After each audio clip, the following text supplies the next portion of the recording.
Bismillahirrahmanirrahim. Assalamualaikum warahmatullahi wabarakatuh. Halo teman-teman, selamat pagi, selamat siang, selamat sore, dan selamat malam untuk kita semua. Kali ini saya Muhammad Arif akan membahas tentang evaluasi tengah semester mata kuliah ekspor dan impor. Nah, langsung saja untuk menghemat waktu teman-teman. Slide pertama adalah ekspor dan impor.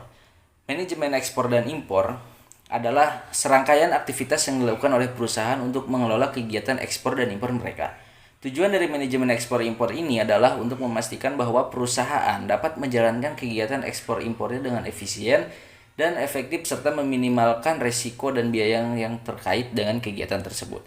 Ekspor dan impor adalah dua kegiatan perdagangan internasional yang sangat penting dalam perekonomian global.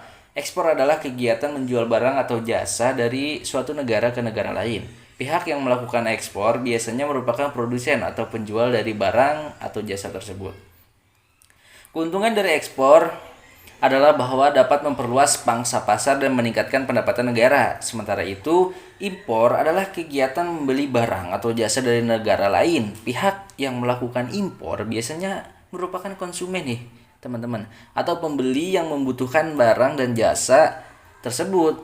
Impor dapat memberikan manfaat dalam hal memperoleh barang atau jasa yang tidak tersedia di dalam negeri, serta bisa meningkatkan variasi barang dan jasa yang tersedia untuk konsumen.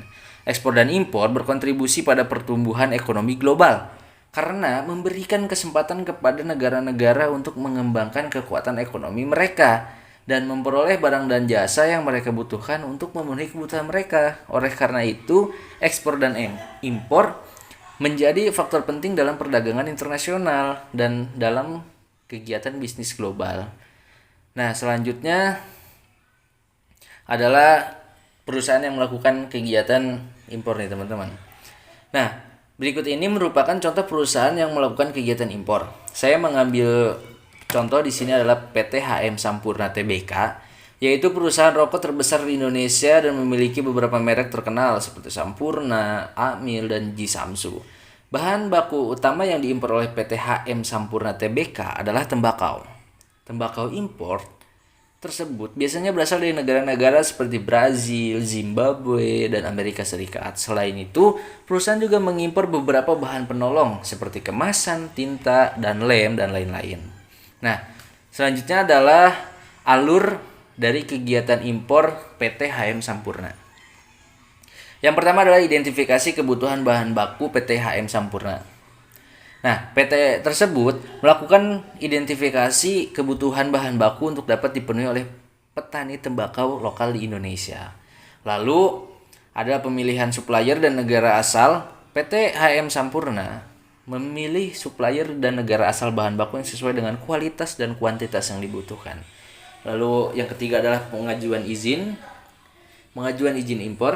PT HM Sampurna mengajukan izin impor dari pihak berwenang seperti BPOM dan Kementerian Perdagangan. Lalu ada proses impor. Setelah mendapatkan izin impor, PT HM Sampurna melakukan proses impor bahan baku ke Indonesia melalui pelabuhan atau bandara terdekat. Selanjutnya adalah pembayaran bea masuk dan pajak impor. PT HM Sampurna membayar bea masuk dan pajak impor yang sesuai dengan ketentuan yang berlaku di Indonesia. Transportasi ke pabrik. Setelah melewati proses bea masuk dan pajak impor, bahan baku tersebut diangkut ke pabrik PT HM Sampurna dengan menggunakan truk atau kapal.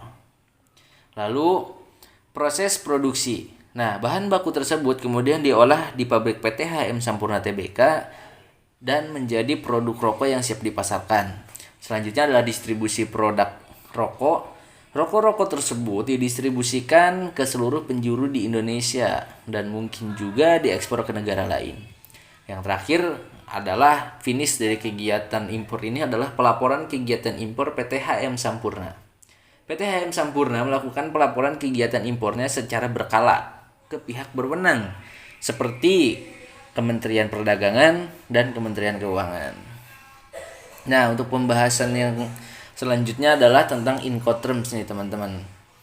Nah, Incoterms singkatan dari International Commercial Terms. Merupakan aturan internasional yang digunakan dalam perdagangan internasional untuk menentukan hak dan kewajiban pembeli dan penjual dalam pengiriman barang dari negara pengekspor ke negara importir. Salah satu istilah Incoterms adalah CIF atau chief nih teman-teman. Menunjukkan bahwa penjual harus bertanggung jawab untuk mengirimkan barang ke pelabuhan tujuan yang ditentukan oleh pembeli, serta membayar biaya pengiriman, asuransi, dan biaya masuk yang terkait dengan barang tersebut. Dalam istilah chief, perusahaan harus mengatur dan membayar biaya pengiriman barang dari negara asal ke pelabuhan tujuan yang ditentukan oleh pembeli.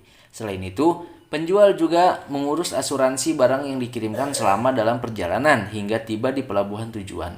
Namun, setelah barang tiba di pelabuhan, biaya masuk dan biaya-biaya terkait pengeluaran barang dari pelabuhan tersebut itu menjadi tanggung jawab si pembeli.